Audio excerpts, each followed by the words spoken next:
Hello, everybody, and welcome to Fortress Comic News, episode 346. I'm one of your hosts, Chris, alongside my co-host, Mike. What's going on, Mike? What's up? Nothing much. Just chilling. Saw Godzilla this weekend. I'm going to talk about that. Was really happy I got to see that. I unfortunately didn't. Things got busy. Yeah, it was crazy how much like word of mouth hype that movie got because like when I first bought the tickets, there was nobody in the theater, and then like when I went, it was packed. I was reading a lot about it. It's supposed to be, you're going to talk about it a little bit. Yeah. It's really good. Mm-hmm. Yeah. It is very good. We do have an interview today. David Crispino, Tony Gregori. Going to talk about their Kickstarter project. Yeah, looking like it's going to be the last interview of the year. Everybody with us knows we kind of take December off from interviews. So why not finish it with a Christmas comic? Yeah, I think this one's very fitting for this year. Taft Sturgeon, Holiday in the Stars. It's like a sci-fi Christmas graphic novel that looks absolutely fantastic. So perfect time of year to do this. Yeah, for some behind the scenes stuff, Chris just sent me the link to the Kickstarter, and I thought he was sending it to me to back it because it's absolutely something I would read. And then he was like, "No, this is the interview," and I'm like, "Oh shit, well, even better." So. Awesome. Yeah. It looks wild. That's like right up my alley, and I do like find the need to read some like festive comics around this time of year. There's a bunch coming out next week, Mike. Mm-hmm. A bunch. Yeah, they got the Batman holiday when we got the Creep Show holiday special. I didn't even know that was coming out. So Stuff in Nightmares holiday special. Yeah, Stuff in Nightmares. You know, it's like there's like that really fine niche of stuff I like to read. It's like, okay, I like horror. I really like horror anthologies, and I really like Christmas horror anthologies. I don't know if we can get any more specific there, but and there's quite a few coming out next week, so yeah, I'm pretty happy about it. Yeah, but yeah, I guess we'll just jump into it because we got some shit to talk about, Chris. We do. TV news: Fallout trailer. You probably being the bigger Fallout fan than me. I played Fallout, one of them. Definitely played the one that took place in Boston. 3. Wait, 3. no. 4? 4. That's the one that, yeah. The TV show trailer dropped kind of out of nowhere. I forgot this was even a thing. I will say, I mean, not knowing much about like the universe and stuff, we get to see some stuff from the game, like the ghoul and the armor and everything. I think having the comedic side of it with like really gory shots kind of makes sense from the tone of the game, right? I would think. We get to see some weird creatures, which is nice. Yeah, it's funny. I'm not really a huge Fallout guy, but I did play 3 and I did play New Vegas, and they're fun enough. I like Bethesda style games. We talked about Starfield a few months back when I was playing it, but I always like the world here, that 50s aesthetic, with like a futuristic bent. Yeah, I think that's cool. Yeah, so everything I saw there looked fine. I'm sure like hardcore Fallout fans will find something wrong with it, but it is the creator of Westworld, so a lot of the shots look really good. A lot better than I thought they would. Yeah, I probably got more of a budget for this one too, being Amazon. Yeah. Yeah, it looks cool. I'll check it out. That trailer sold me. I'm like, okay, I'll see what we got. And I think honestly, the way they went about it, they're like, oh shit, we should just get the Westworld team on this because if that's the tone they're going with, like you said, like dystopian, and well, I guess Westworld being dystopian, but like taking place in the future, I guess outside of another world, but. It's also, I mean, Fallout has a bunch of different genres. Yeah, that's true. But one of the big ones is like a Western. So right, it looks interesting. I'm gonna watch it for sure. Yeah, definitely. And then with that, well, you said when you saw the trailer, for everybody that does watch the trailer, it says from the studio that brought you The Boys and free 2-day shipping. I thought that was kind of hilarious. That was a little. I thought it was pretty lame, but it's like an AI created trailer. Honestly, they're like way too self-aware. Yeah. But Amazon did also release a trailer for The Boys season 4. They did indeed, and it is gory. It's gory, and at one point, I think A-Train's holding a jar of pubes at some point. So yeah, Negan shows up. I mean, Jeffrey D. Morgan shows up. Yeah, Jeffrey D. Morgan shows up. Yeah, I mean, everybody's excited for this, and hopefully when they say release soon, I think like in the new year, maybe January ish. I hope. I mean, they say soon, so I'm hoping within Q1. Yeah, or so. Awesome.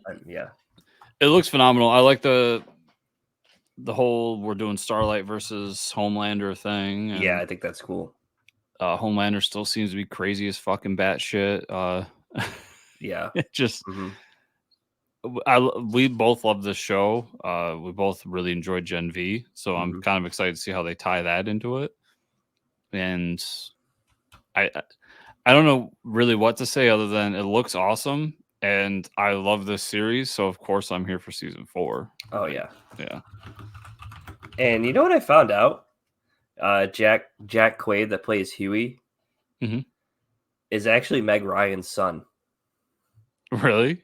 Yeah, I like something popped up in my either my reels or like TikTok where it was like an interview where they're like, "Do you think Jack Quaid is like just a like buffed up actor because his mom is Meg Ryan?" Like Meg Ryan was talking about how like he's getting shit for that, and I was like, "Wait, what?" And then she's his mom, and I'm like, man, it's crazy when you go to Hollywood, you see like these degrees of like relatives that are all in the industry. It's really like not like. Well, it's so hard to get in there. Well, and then his dad's Dennis Quaid, so yeah, right. I didn't even realize last name Quaid. Yeah, Dennis Quaid, Meg Ryan's son. Like, come on. I mean, that should make sense. Right. I get it. Like, it's funny. Like nowadays, we get like kind of upset about that stuff. But like, if you think about back, like if we go back hundreds of years and whatnot, like. If you Mike were the fucking blacksmith in town, your kid was gonna be trained to be the blacksmith. Yeah. I mean, it makes sense that the kid wants to do, especially when it's something to look up to. Like, no offense to my father. My father is a great man who did very well, and I love him to death. But like, my father was a factory worker, like, and so his whole thing was like, don't do this. Well, yeah. I mean, they're surrounded by it all the time, and it takes quite a bit of money. I would say to get into acting, you need a lot of upfront income to like support yourself while you're doing stupid shit. So, or fucking know somebody, just balls of steel to fucking punch through the system. Yeah. But either way, I just think it's hilarious because I had no idea. I always love finding that out, like who's related to who. Yeah, it makes. I mean, we're seeing that more and more. I mean, you're watching that Godzilla show, and I already forgot his name, but he's the Russell. son of somebody. Yeah, Kurt Russell's son is playing him. That's kind of weird. No new episodes for that, and no new episode for Invincible this week, right? Weird. Yeah, apparently it's a mid-season break. I don't know. Yeah, I was like, okay, they're just conveniently using Christmas time for that. I was literally watching. Speaking of Hollywood. I was rewatching Entourage, and I was like, "Oh yeah, like I should probably watch Invincible." So I like turned it off and went to Amazon Prime. Like, there's no Invincible. Yeah, I was disappointed. Back to Entourage. Speaking of Entourage, I saw the Aquaman trailer at the theater on the big screen. I'm like, man, all I could really think about is Entourage. Every time I see Aquaman. How DC didn't give that guy a fucking cameo and I know. Aquaman, like, come on, make him like a fucking random dude in the background. He deserves it. He right. was dude. Entourage was repping fucking Aquaman before like anybody was. Yeah, nobody was talking about it. That was the joke. Like, you led with Aquaman. Yeah. So, movie news. It seems for now that Marvel Studios will move forward with Kang as their big bad for the phase MCU. It was reported this week that the mind behind the Loki series and writer of Multiverse of Madness, upcoming Avengers Secret Wars, Michael Waldron, has signed on for the writer of Avengers Kang Dynasty. I think that's cool. This guy's like building his way up to starts with the Loki, and then he goes into Multiverse of Madness, which was wild. Now we're getting Secret Wars and then Kang Dynasty. I think that's awesome. So good for him. Yeah, good for him. And so I was reading about him too. Yeah. He also was a writer for like early Rick and Morty too. Oh, really? That's cool. Yeah. Interesting. So he's done a bunch of cool stuff. Good for him for working his way up. I don't know much else to say about that, but as far as the whole Kang of it all, yeah, I thought from the very start this was the way to go. Mm-hmm. Even if Majors is guilty and did all these things and all this shit, just recast him. Right. Yeah. Just, if you take 2 seconds, like let's say they do a few more movies and then they get the Kang Dynasty and he ends up in jail, just whatever. For instance. Yeah. Then at the beginning of Kang Dynasty, you just start the movie without somebody being like, "What up, Kang? Hey, how's it going, man?" And you move on with the fucking movie, and we all know it's Kang. Like, it doesn't take that much. Yeah, guys. It's not that hard. Yeah, for sure. Obviously, for multiple reasons, I hope he's innocent because he's an amazing actor, and nobody wants anybody to have done these terrible things. But I think for the time being, they told him to go to a cave and not come out for a while because we haven't heard shit. He's surrounded by Disney PR right now. Like, yeah, they're like putting up armor. Dude, it's like fucking Marines. Yeah, just like that. No PR. Like, listen, you ain't fucking leaving this house. Yeah, he's in like a black box somewhere right now. Mickey's in the background. Yeah, like in South Park. You don't fuck with the mouse. Oh. It's like beating the shit out of him. That should be at the end of all the Marvel movies. The main villain is Mickey Mouse. At the end of the universe, they just find him. Dude, it's so funny. Did you play that game Lies of P? No, I'm waiting for it to go on sale though, because it seems like something I would enjoy. Okay, from what I heard, it is, and I'm not going to spoil the ending, but there's a surprise ending. Okay, and all this stuff. And a podcast I listened to, they got into a shitload of trouble because one of the guys made a joke that at the end, that the final boss sequence was you fighting Walt Disney. Oh man. And people took it. Oh, you can't believe! And he just came on the next show. Like, you guys actually thought that you fought Walt Disney at the end? Like, are you fucking stupid? Yeah. Like what? What the hell? Oh my god. Yeah, it's like Soulsborne based around Disney, or not Disney. Sorry, Pinocchio. Yeah.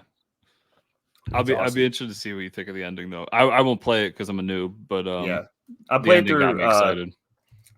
I am playing through Lords of the Fallen right now, the new one. I'm loving it. About 20 something hours in. Very cool. Friend gave me Spider-Man sitting on my counter for about 2 weeks now. Oh, the second one? Yeah. Nice. Okay.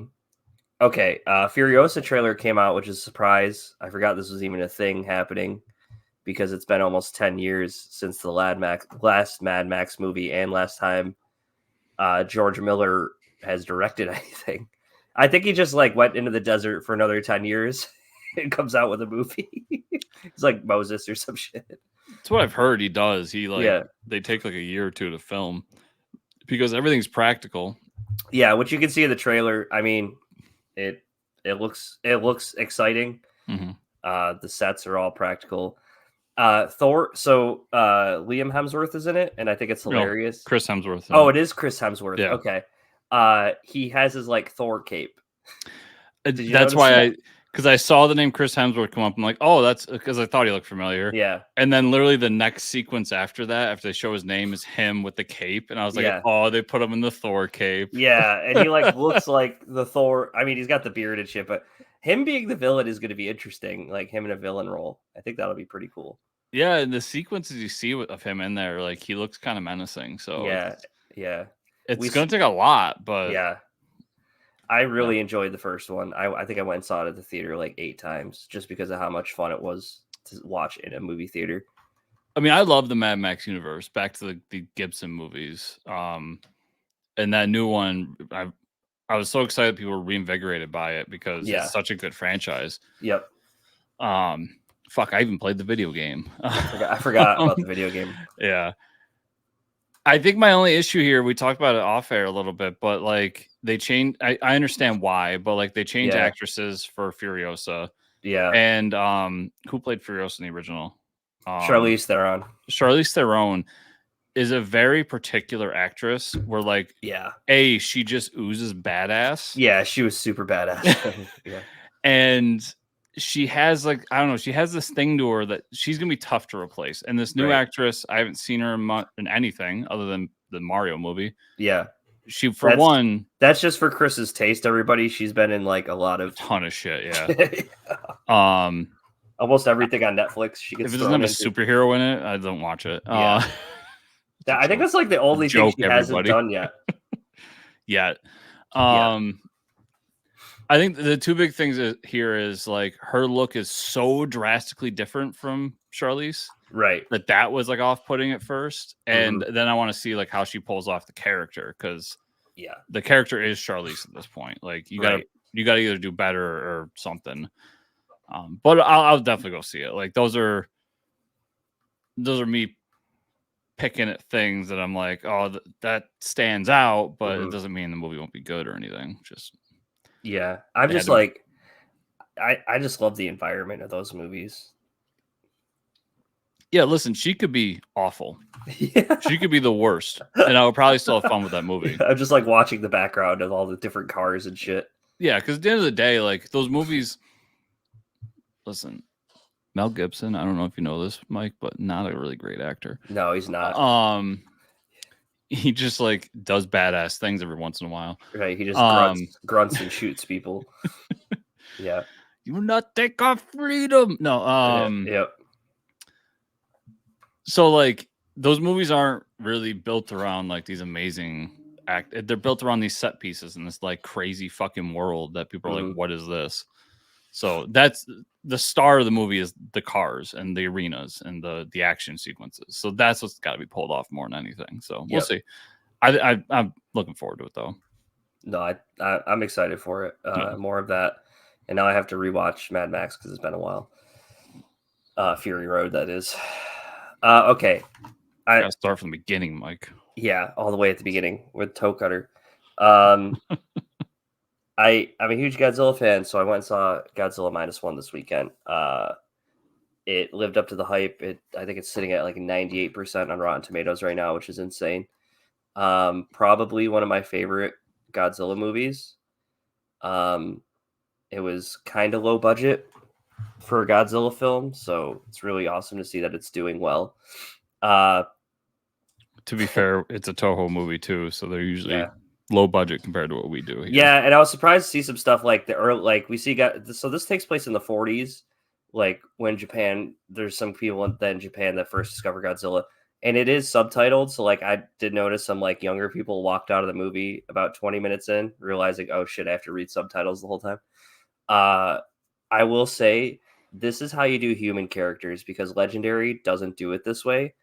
And this movie really blends the ties of like Godzilla to the nuclear bombing of Japan. So it like takes place right at the end of the war. And the main character is a kamikaze pilot, but he lies and says that his plane is broken. So he ends up on this island where they're fixing his plane. They're like, dude, your plane's not broken. And that's where Godzilla first appears. And he has like PTSD and stuff. So throughout the movie, like basically, I mean, he comes back home, but like all of his home is wiped out from the war. So like he's battling with like he was he was supposed to be a kamikaze pilot, but he came back. People knew he was a kamikaze pilot, so now he's being like shunned by the community. And then like it goes throughout a few years go by, and then Godzilla shows up again after he sees him like really early on. And then it's kind of like the fight with Godzilla. But they do a few good things. Like they focus on this guy and how like depressing and sad his life is, because like it shouldn't be a hopeful story or a fun story, because literally your city is being destroyed by this giant monster. So there's a lot of like holy shit moments of like Godzilla is an unstoppable force and these people on the ground can do nothing. Literally, it's like just laying waste to everything. They don't try to nuke him in this movie, which is great. So they do a sizzle reel where they're like, I think it shows like the US tried to nuke him and then they do away with it. Like, okay, that's now Godzilla's powered up. But they have like I'm not going to spoil too much, but the whole like plan revolves around science. And I love it because it for the 40s, it's like, how can we utilize like what we know about how Godzilla floats on the water? So they talk about that, like how does Godzilla, float on the water so much compared to like he weighs like fucking 1,500 tons. How does he stay afloat? And then the human connections are really good. The characters are all really cool.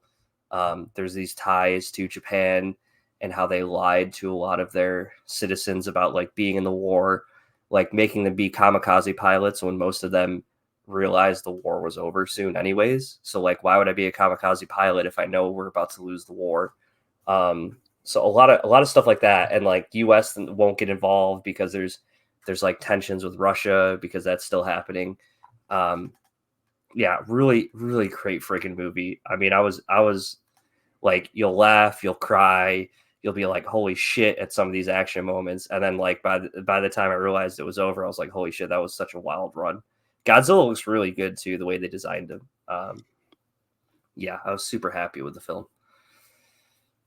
So 2 quick things. One, I'm sorry, I if anyone noticed, I giggled when Mike was talking about kamikaze pilots because I started thinking about the Curb Your Enthusiasm episode. Yes. So I wasn't laughing at kamikaze pilots. I just want to make that clear.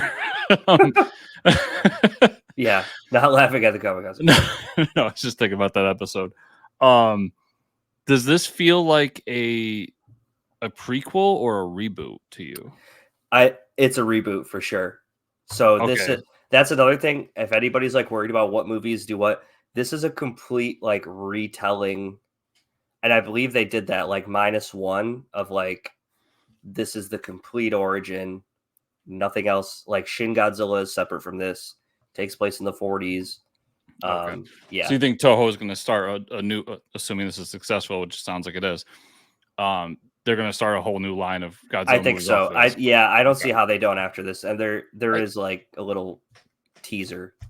It's been long enough where I think that's a great idea, personally. Mm-hmm. Yeah.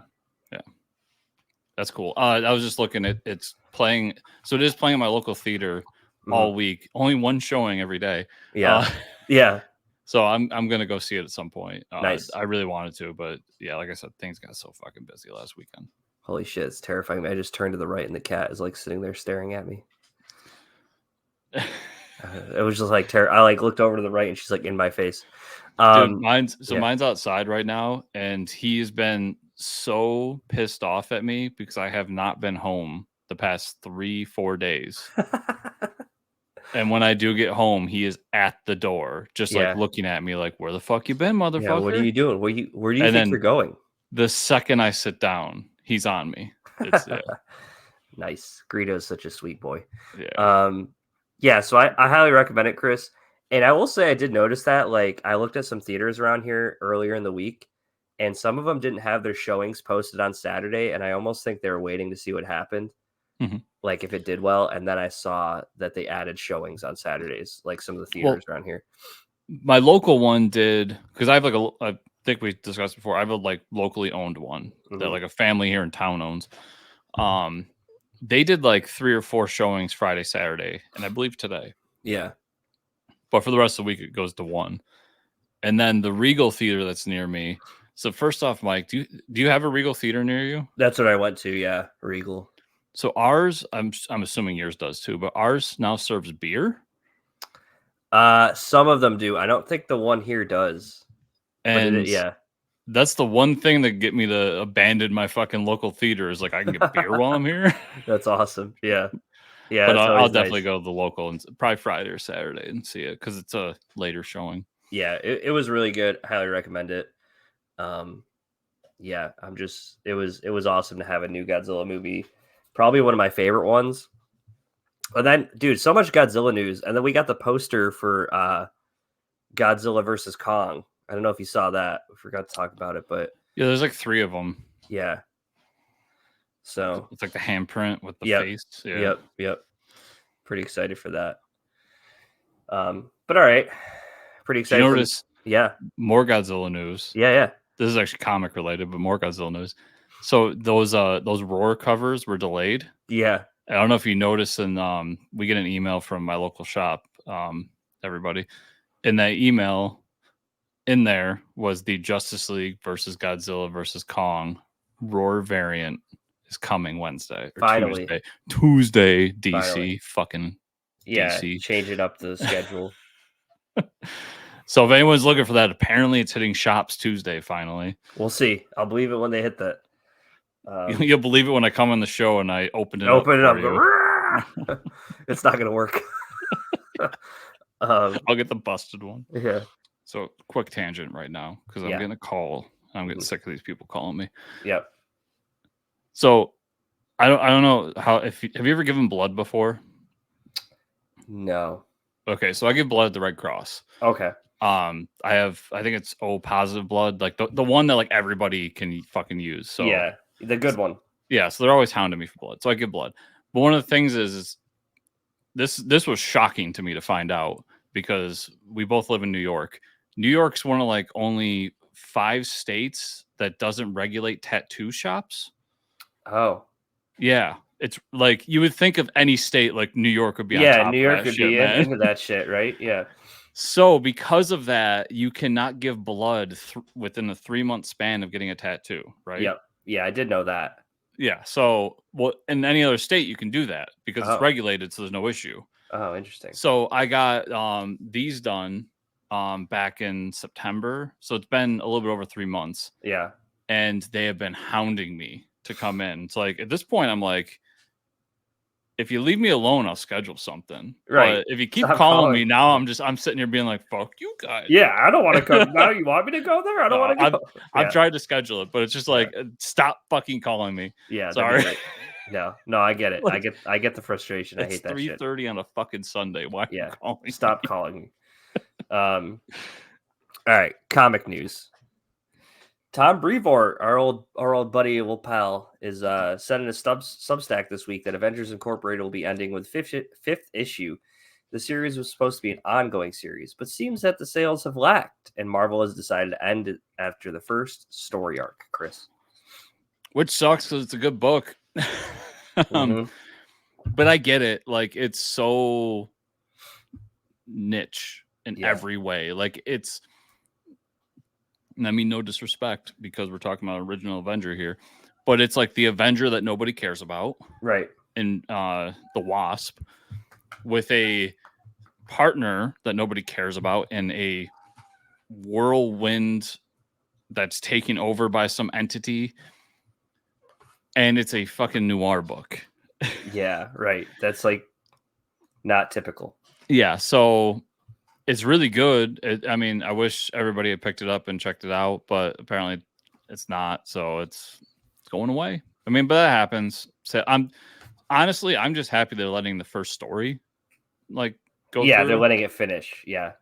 I mean, Marvel and DC at that have been pretty good recently about doing that, but in the past they have just been like, nope, we're done, and you don't get a conclusion to your story. Yeah. So, well, that's because they can sell a trade now if they finish it. Yeah, and that's, I mean, talking with the Invader guys last week. Hopefully, y'all listen to that. They were talking about how stories need to sit on a shelf for years and not just be throwaway. Right. And I think that's something that Marvel and DC are even seeing now. That maybe, I mean, Marvel's been really good about having trades out for everything, but maybe getting a trade we can break even or even make something off this down the line. But it sucks, but it is what it is. On Chip Zdarsky's Substack, he discussed that Sex Criminals is about to celebrate its 10th anniversary. Chip also mentioned that he recently got to draw the characters again and that we would get more details about that soon. Did you ever read Sex Criminals? I think I read the first couple issues. I remember it being really good, and then I dropped off. That's on my shame list. So I want to read that. That's one where they have sex and it stops time, right? Yeah, and then they commit crimes. Yeah. Sex Criminals. Yep. But that's one where, so I didn't really know who Chip was when that was coming out. So I didn't have my Chip fandom yet. Yeah. And I was not a Matt Fraction guy. Like his Marvel stuff was okay, but I was not into his stuff. So never checked it out. But now being a Chip Uber fan, I'm like, I gotta see what this book's about. And everyone around me tells me how great it is. So down the line, I'll check it out. It's cool that it's coming back because I know people really like that book. Yeah. And I was reading about it. So it goes 31 issues, I think it was. But the 31st issue is actually issue 69. Nice. I love. And then they put out a supplementary book called Just the Tips. Nice. I love that. Yeah. I love how they do that. Yeah, I know. I do remember the marketing was on point with that, with like the sexy covers they had hit into and stuff like that. Yeah, and actually, I should be doing my job right now. But here we go, Mike. 1 second, I'm not paying attention. So yeah, there's Avengers Inc. right there, right? Oh yeah, we got the covers here, everybody. Yeah. And then I pulled up my favorite sexy cover right here. Oh yeah, that one's amazing. Which I'm pretty sure. So this is issue 20. This is around the time Chip's doing Howard the Duck too. So hence even better. Yeah, I love it. Good stuff. Yeah, that's so good. I want to check this book out. I will check this book out at some point. Maybe 2024 is the year because 10th anniversary, and I'm sure there'll be some cool reprints of it. Yeah, they'll be coming out with an omnibus for it or some shit. Yep, no more omnibuses, Mike. No more. During the CCXP convention, it was announced that Jeff Johns and Ivan Reis are teaming up again for a new Ghost Machine title. The series is called Hyde Street and was pitched to the crowd as Blackest Night's fantastic scope with Twilight Zone's thought-provoking drama. So I guess that's like what Ghost Machine is going to be, is like a Twilight Zone-esque universe where there's all these weird stories going on in one universe. Maybe it's because Geiger's a part of it. Yeah, Geiger's part of it, and then Red Coat, Junkyard Joe. This, so it seems like, for one, it seems like Jeff Johns being like all of his friends who helped make him successful at DC, like, hey, come work with me and we'll own our shit now. Yeah. It's really weird because I'm sitting back. I think at this point I'm like, why is this a universe? But I do remember, right. I think it was it the end of Junkyard Joe where like Geiger comes through a portal, fucking and he's like, hey, like fucking Avenger style, be like, join our team, Hey. So there's obviously some sort of crossover here, but there is a part of me that's like, why are these things connected? Why aren't they just like books? Why they're connected, Chris, because the artist was told to draw Geiger at the end. Because coming through a portal.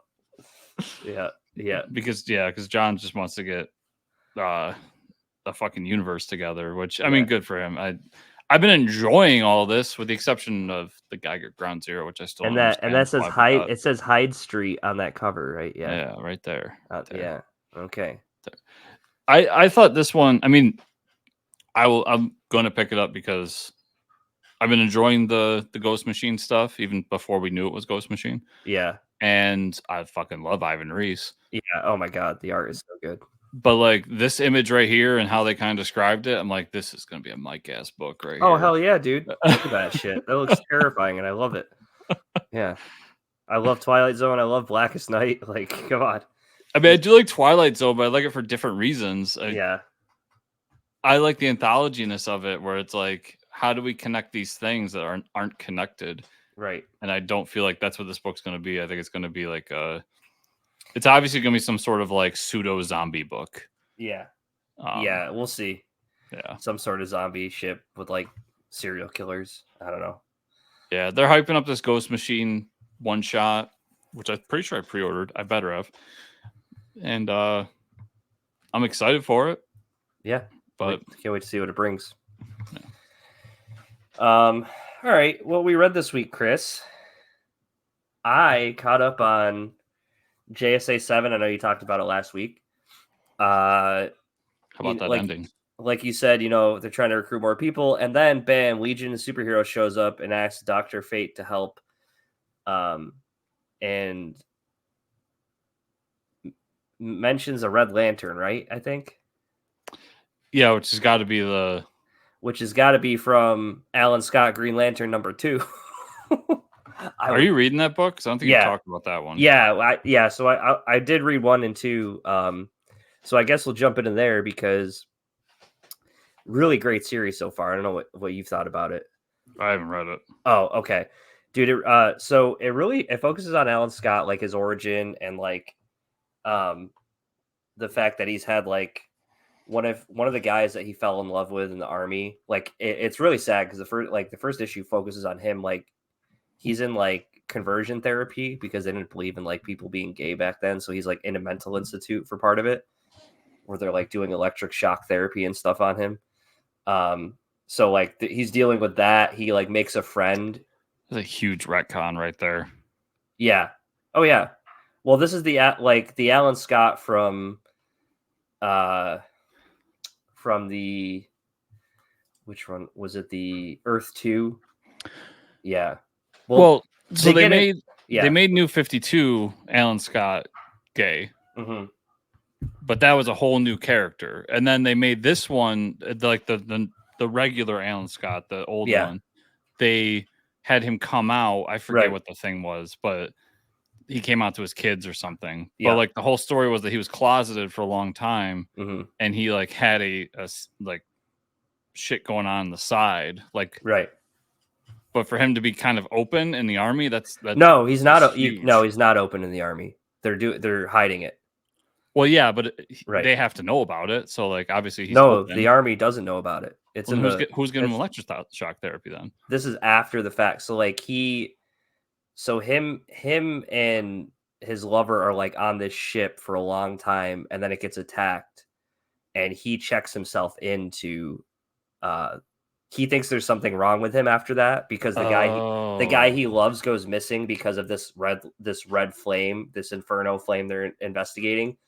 So he checks himself in, and then he gets like stuck there, and they start like giving him electric shock therapy because he's like, I can leave whenever I want. I check myself in because obviously I have something wrong with me. Like he thinks he has something wrong with him, and then they don't let him leave. It's like really fucked up. So are they giving him the therapy because he saw some fucking weird shit in the sky, or because he's gay? Because he's gay.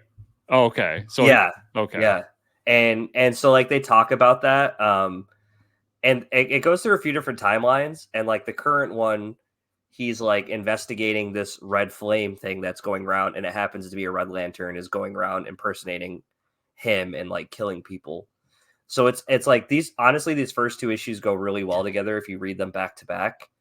But I think Tyler Sheridan's doing a great job like handling the character. Tim Sheridan, sorry. Yeah.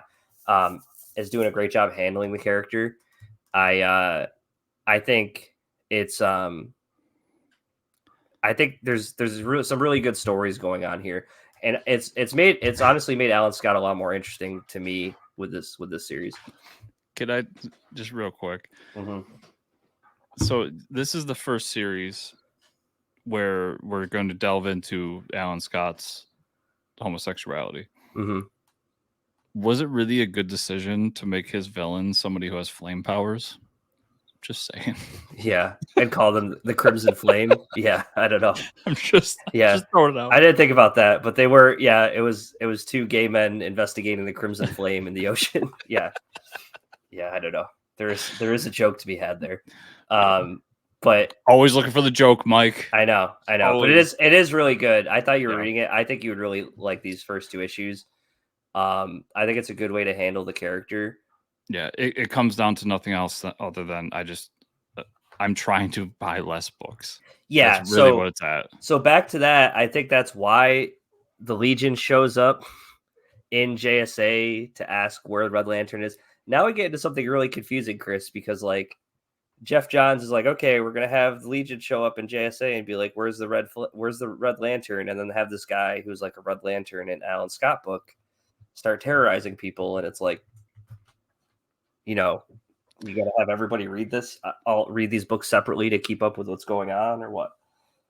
Yeah, which is weird because like I am reading the Wesley Dobbs book, and it seems to really not tie in at all.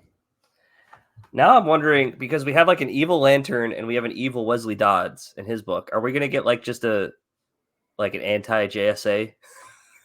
Like all I think we're gonna get a Legion, what they call them, Legion of Doom style. Of Doom, JSA, Legion of Doom. Yeah, yeah. Would you hear what happened in the Green Lantern, like the regular Green Lantern book? No. So Sinestro's trying to get his ring back, and apparently he was like so full of rage that now he's a Red Lantern. Oh my god! So like they're going heavy on Red Lantern stuff right now. Everybody's a Red Lantern. Yeah. I have a feeling we're gonna have a big like Red Lantern thing coming up in the next couple of years. Oh, like an event or something. Yeah, because they're really pushing Red Lanterns right now. I think Red Lanterns are cooler than Yellow Lanterns. Be honest. I liked when they did the Red Lantern book back in New 52. Like I love that book. It was a blast. Yeah, But I really liked it too. And it's like, Maggie's joining the podcast this afternoon, everybody. She just is very needy today. But I am enjoying long story short, I'm liking JSA. I'm also liking Alan Scott Green Lantern. I highly recommend both of them. So I know you're reading Wesley Dobbs, you're reading Alan Scott. Are you also reading you did read Jay Garrick too, right? Yes, I did. Yeah. Okay, so you're the whole sweep. Yeah, I read them all. Yeah. Okay. Yep. I know you weren't a fan of the first volume of Batman 89, but the new one came out this week, 89 Echoes. So it's by Ham and Queen Owens on the art again, same team. I thought it was a great first issue. We're in the 90s now, Chris, like early 90s. So there's a lot of that style of like cars and outfits and things like that. Barbara Gordon is the commissioner now in this universe, but basically, Jesus Christ. Finally, Mike's suffering through the cat. The cat just like ripped the headphones out of my head. So basically, Barbara Gordon is the commissioner in this universe, and she, like, before Commissioner Gordon dies, he like tells her that he knows everything he knows about Batman, and then she figures out Batman's Bruce Wayne, so she goes to his house and is like, "Hey, I'm the commissioner. I know you're Batman. You need to stop being Batman." And he disappears for like 2 years. She's like, "I won't turn you in unless you like keep being Batman." So he stops and he disappears for 2 years. Someone is going around and like infecting criminals so there's been like some Batman impersonators, and when these criminals see them, they freak out and like brutally murder these guys, like shoot them and like can't stop shooting them, like they're scared of them. Well, come to find out, we see a Dr. Crane is working in Arkham, the Scarecrow. So there's a couple things happening in this story that are really interesting. You have Harley Quinn, but it's Dr. Quinzel working with Dr. Crane in Arkham before she like goes crazy. And you can see they have like a really combative relationship. And then you have, I heard she's very Madonna-esque as well. Yeah, for sure. Yeah, that's a good way to put her. And then we have Bruce. So like part of the issue follows Firefly gets caught in the woods, but he like gets caught on his own, like purposely. Well, it is Bruce Wayne. Like he came out of hiding, is getting caught by the police, and then he gets put in an Arkham, and is face to face with Dr. Crane. So like he's been missing. He probably made the connection that these people are dying because of Crane, so he gets himself pulled into Arkham. It was a really good issue, honestly. I think I'm going to enjoy this series I wish we like sped up to this point, because like being in the 90s, I think that Batman 89 universe is interesting, and I think what they did, Chris, is they went like the Batman White Knight, where they brought in way more characters. Yeah, which I think is the way to do it, because last time we had like that, we just had Harvey Dent, and that was it. Well, I stand by. I mean, so the first volume didn't gel with me, whatever. But right. I stand by that it's a cool idea to take the like what they did with Batman 66, where they brought in Two-Face, and they're like, well, if we were to do Two-Face back in 66, who would it be? Bam Bam, Will Shatner. Like, and now with this, it's like, well, in the 90s, who would play Harley Quinn? Madonna. Or that would be the dream casting. Least, you're right. Yeah, it would be. Yep. So I like that they're doing that. Like, that's cool. And the people who enjoy it, I hope they really enjoy it. Just, and maybe I'd like this one, and just the first one didn't vibe with me. Or, you might just open this one and be like, oh, this is way more interesting than. But it wasn't like awful. Like I thought it was the worst. It could be one of those things where I could open it up 2 months from now and be like, oh, this is actually really good. Like, it just didn't vibe with me at the time. I didn't want to continue with it. No, I get it. Yep. Yeah. Batman Beyond Neo-Gothic number 5. Fucking right, you read that. Yeah, the last issue before the end. One more, I think. And Lanzig Kelly on this book. Yeah. So we find out who the 3 swamp people are. One of them's Black Mercy, the like mind invading plant from Superman universe. Swamp Thing and Poison Ivy.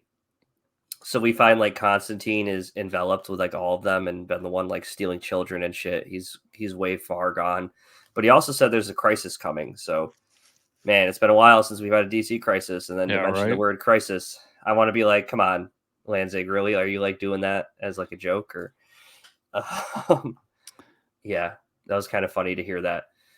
Yeah, my big problem there is like, I don't know, it depends what he does, what they do with the next volume, but like they haven't talked about the Justice League Beyond. So are they around right now? Like, are they a thing? Yeah. Because like I don't listen, I love Terry. I love Batman Beyond to death, but like Terry ain't taking down a crisis.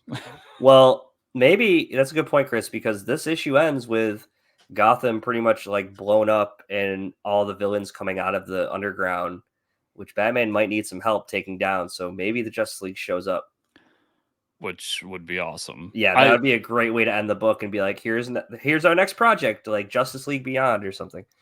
Yeah, I do love this issue. And then like the I forget the dude's name, but the guy who was creating the light tower. Yeah, Luminescence. I forget his name. Yes. So he shows up, and I kind of like, I get the feeling that they're going to twist his villain arc to be like he had to do villainous things to get to the right conclusion. Right. Like ends justify the means kind of thing. Yep. And while I morally disagree with that, like story wise, like I like that. I like that bent on it, and I could see him now being like a part of the Bat team. Yeah, right. You know, maybe he wasn't so bad. Yeah, like maybe he had the right idea. He just went about it the wrong way. It was like a Luthor type character. Exactly. Yep. Yeah, the issue altogether is awesome, and I can already tell without. I mean, we're getting one more issue.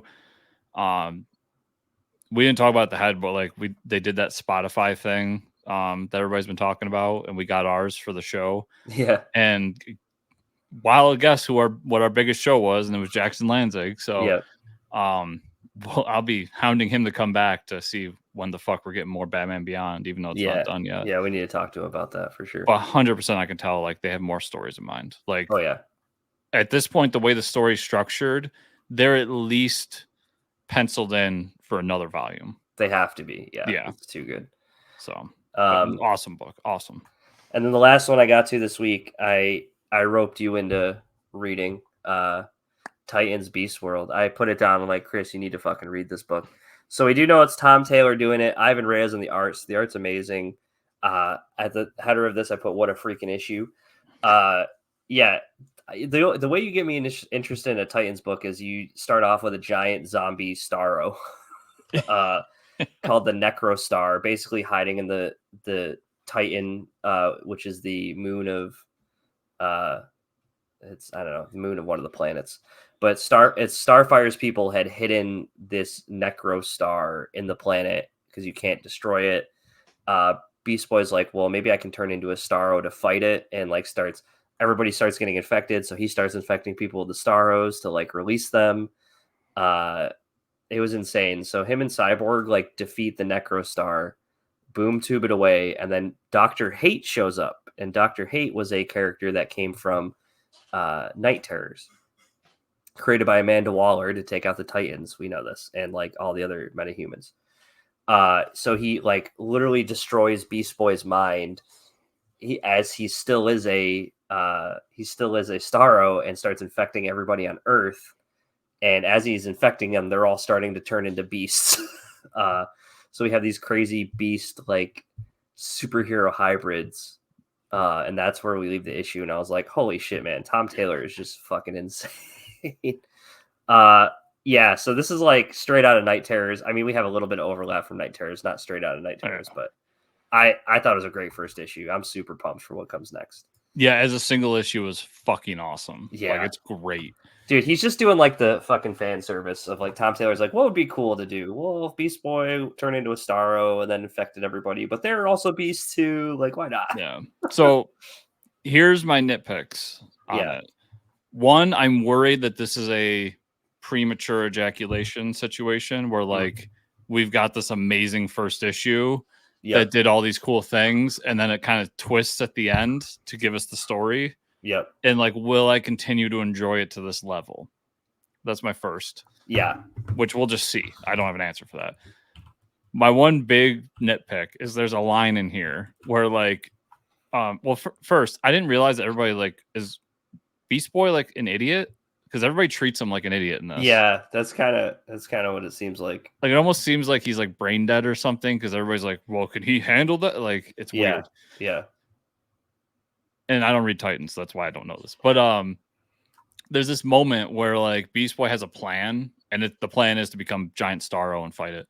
But he has a plan, and everybody's just like kind of laughing at him. Mm-hmm. And then Nightwing stands up for him, and Batman's just like, "Well, it's your team, so like, you make the decision."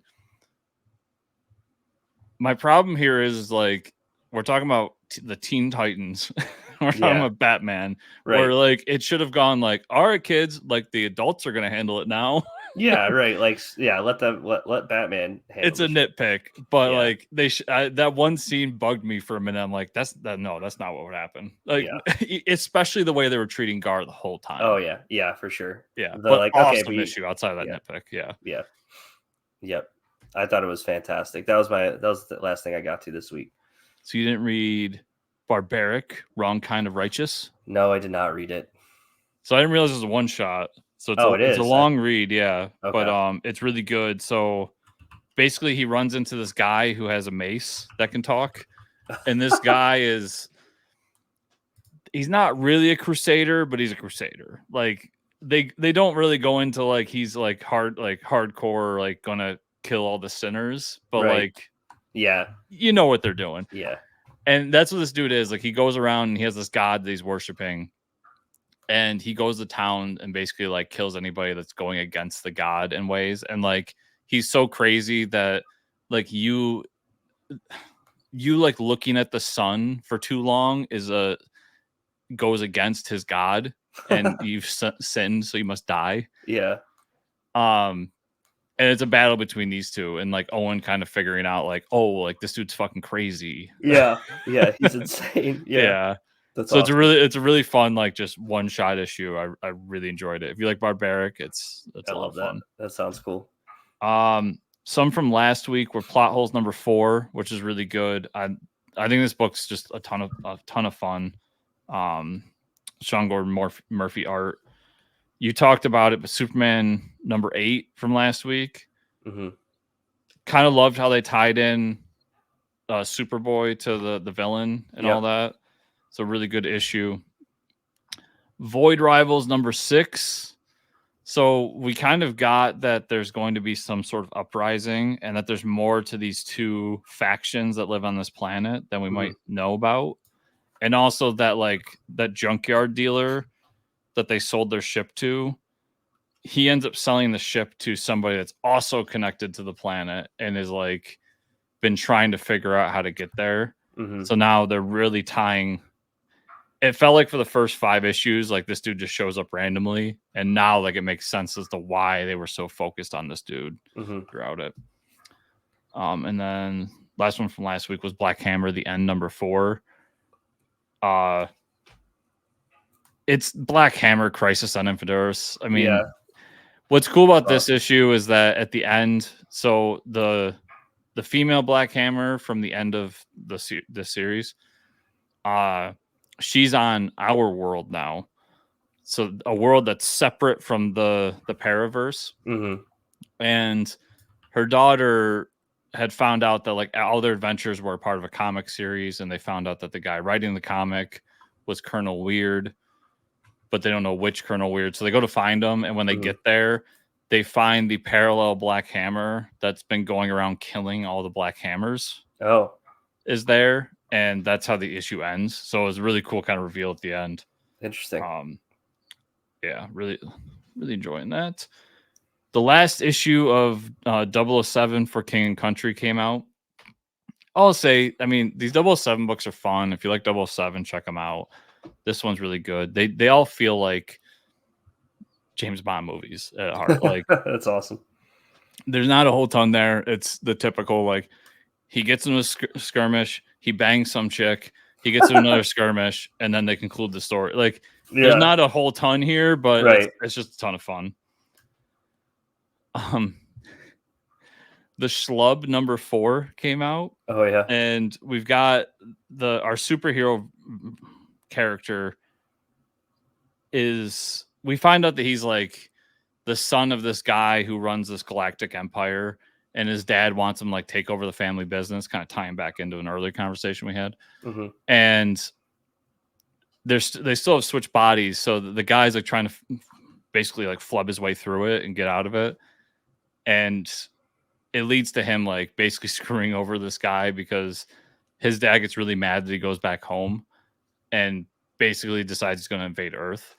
Meanwhile, the Superman character who's in the regular guy's body has to go to a family dinner and realizes like how shitty this guy's family is, and you find out like his family is all like really rich and like powerful people, and they treat him like shit. That's funny. So it was a cool kind of back and forth there.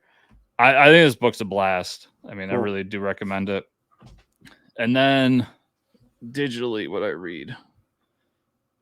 Oh, so I read The Devil That Wears My Face #2 that comes out this week, I believe. Yep.